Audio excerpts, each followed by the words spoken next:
Let's talk more, and I'm joined by John Spencer, who's a retired major in the US Army and now the chair of Urban Warfare Studies at the Madison Policy Forum. Thank you very much for your time joining us there from the US. I don't know if you were able to hear our correspondent Joe Inwood there talking about that tactic involving cities that aren't otherwise involved in a battle with these sort of strikes, not random strikes, but occasional strikes like we saw in Odessa. What do you read into that?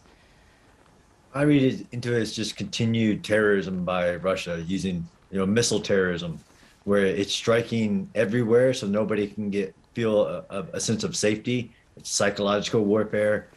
I don't think that they have any plans of, they can't take Odessa. So I think it's just along the lines of their terrorism.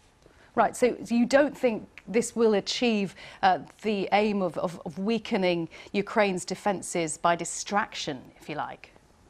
No, I mean, some of the strikes have been towards the logistical lines like the Lviv that have been aimed at like railhead transformers and things like that.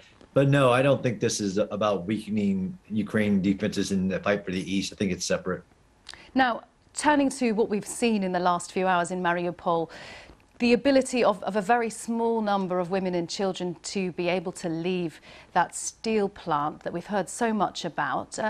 How do you see that? Does that give you any optimism that more will follow? I want to, but make no mistake, if Putin wanted those civilians out, it would have happened a long time ago. It's a direct order. Maybe one of the reasons that they let those few out, 20 out of 1,000, was because they dropped basically a bunker busting bomb on a hospital in this steel plant and then caused massive civilian cazulties. I mean, everything that this is all war crimes, to be clear. Right, so you believe that there are some 1,000 civilians still in that Azovstal steel plant. What sort of evidence are you getting that there's so many inside? I'm taking the videos that the Ukrainian commanders inside of Mariupol are putting online. Now, looking at the situation more widely, obviously the intensification of Russian attacks in the east of Ukraine. How do you view the terrain, the way that land is after, 8 years of war already? Does that favour the Russian strengths, such as long-range artillery? Is it very different to what we saw, say, in the north of Ukraine, where there are more wooded areas, more urban areas?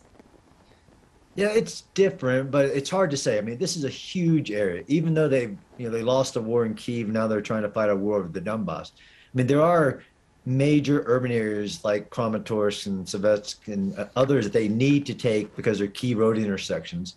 But there are greater expanses, longer ranges, and the artillery will become and is for the last week or plus been a major fight, will be a major fight of that fight in the east. But there are wooded areas, there's urban areas. This will be a tough fight for both sides. But the Ukrainians are also getting all the artillery they need to reach out and now attack the Russians as they try to get into positions. So you believe that the Ukrainians are getting what they need? In that case, how much longer do you see this situation going on for?